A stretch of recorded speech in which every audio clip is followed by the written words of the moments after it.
This documentary will look into the differences between the way that the media portrays crime and punishment compared to how the media presents political position on crime and punishment.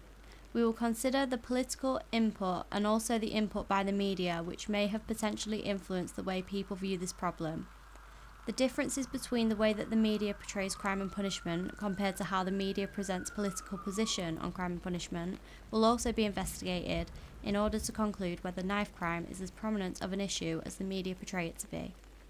We are going to be exploring the concept of the knife crime epidemic and whether this is truly representative of official statistics or if this is exaggerated by the media to make us believe that the problem is bigger than what it is.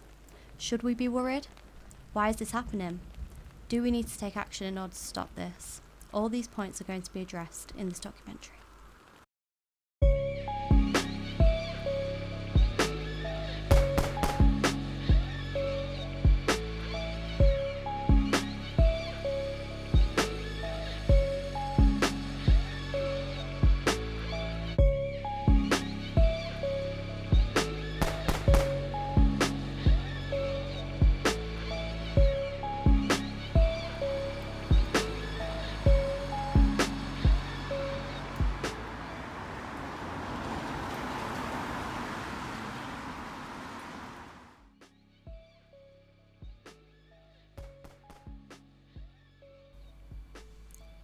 The way that the media and the government portray knife crime is often exaggerated and distorted from the true reality of the issue. Generally, when people think about knife crime, they would often associate this with young people and gangs with black minority ethnic members roaming the streets armed with knives and other weapons.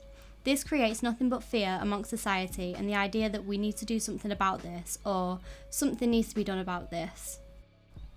There has been instances such as the President of the United States referring to a hospital in the UK as a war zone with blood covering the floors, suggesting that this is because of the crisis we are facing with knives in our country. When the leader of another country criticises our approach to tackling problems, it reinforces moral panics within society. It makes us believe that we are doing something wrong and it needs to be rectified. When these potentially sensitive issues are the hot topic of the media, it becomes difficult to ignore what are posed as potential threats which could endanger our everyday lives. This public concern of knife crime and media attention has ultimately led to legislative action. Legislation was put into place to create additional offences, meaning that threatening behaviour using a knife and even possession of a knife would carry consequences. The tough on crime approach that we see here is something that is widely advocated by conservative ideology. They believe the way to combat crime is to make sentencing more robust, and that introducing new criminal offences that a person can be prosecuted for is the best way to tackle the increasing knife crime problem. For example, the Conservative Party have stated in their 2019 manifesto that they will knuckle down on crime by significantly increasing the number of officers carrying a taser, putting 20,000 more police officers on the streets, extending stop and search powers, and introducing tougher sentencing for the worst offenders. However, these extra punitive measures put in place could make the issue even worse and fail the group in society it wishes to reach out to the most, which is young people and teenagers. The way the media is reporting is allowing society to become fearful of these groups, which is not the direction that we need to be going in. The Office of National Statistics shows a general increase in knife offences reported in England and Wales. Based on the most recent report from July 2018 to June 2019, it shows that the highest recorded offences using a knife or sharp instrument are assault and robbery. It shows 19,994 assaults from July 2018 to June 2019, compared to 13,129 between April 2010 to March 2011. This is a 52% increase.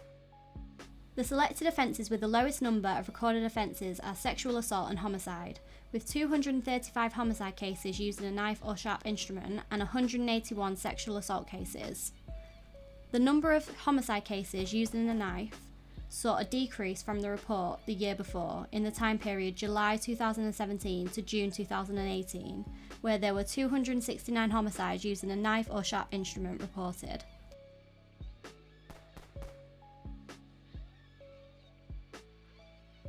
Although on paper these statistics show a very clear increase of these offences, it needs to be understood that there are other factors that may explain this, such as poverty and austerity. There is research to show that living in poverty or deprived areas leaves a lot of young people no choice but to resort to crime.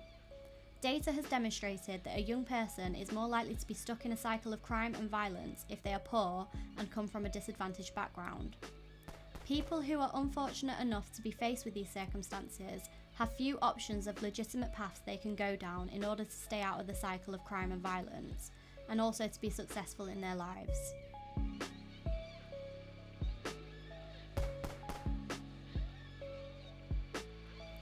With the number of violent crimes involving knives increasing, there becomes a need in society to figure out why. Drill music originated in Southside Chicago in the early 2000s and has more recently been adopted by the UK, London especially. The term drill is slang for gun. It has always held a bad reputation due to the violent and aggressive lyrics used and the threatening manner of it. Due to the reporting by the media, drill music has now become notorious in the UK for encouraging criminal behaviour and gang-related crimes amongst young black people who reside in deprived areas. As the media allows us to gain an insight on the political outlooks on crime and punishment, we can see that the Conservative stance on drill music would be that this type of music is a threat to our society. We know this because newspapers with a Conservative political alignment, such as The Times, have reported on drill music in a negative manner. These media outlets use powerful descriptive words to evoke fear. Headlines have claimed drill music to be demonic and has been referred to as the soundtrack of London's murders. These types of headlines are demonstrably different to how media outlets such as The Guardian report on these issues. Headlines from The Guardian appear to be more matter of fact and don't use such powerful words to describe drill music. Drill music has also been identified as the enemy and a prime suspect which is investigated by the police, as well as being described as a music genre which serves to glamorise gang or drug selling life, taunt rivals and normalise weapon carrying. It has been viewed as that much of a threat by the Metropolitan Police that they have taken action to remove over 80 drill music videos from YouTube. Some people are arguably born into crime. Teenagers who live in disadvantaged areas or even in poverty are more likely to be vulnerable to the clutches of gangs. Conservative austerity has led to cuts in youth services, which could lead these groups to a criminal lifestyle, and some may believe that Tory austerity is a vital factor in this increase of knife crime that we see from national statistics. However, it has been argued that this genre of music is simply a way of young people avoiding going down these paths and getting stuck in the trap of criminality. The term knifing off has been used to describe a person who decides to change their current and problematic lifestyle around and desist from the crime and violence they had once taken part in. This could be applied to the young people who turn to music rather than gang culture. Drill music can be a way of expressing real emotions that reflects difficult times in young people's lives that wouldn't necessarily be understood in other genres. As well as that, it's a good outlet for releasing frustration of the dire circumstances they are living in.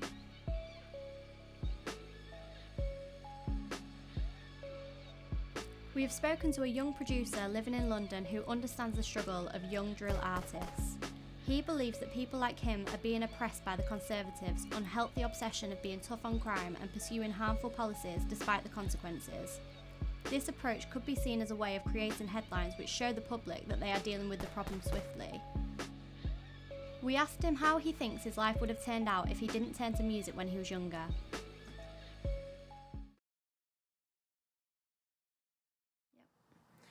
Growing up in my area, it was easy for me to get involved in things that could get me locked up. I turn to music as it gets me off the streets and allows me to do something I love, where I can be who I want to be and say what I want to say. To summarise, this documentary shows that different media outlets have different political alignments. Therefore, this will influence the way that each of them reports on a certain issue, such as knife crime. Although statistics show that there has been an increase in the knife crime problem in England and Wales, the use of powerful words in headlines emphasise the problem further. The reporting could also be misleading, as these statistics show that knife crime is actually more rife in major cities such as London. However, they are being reported nationally and reaching consumers in small towns who it may not affect as much but are becoming equally as fearful of our youths.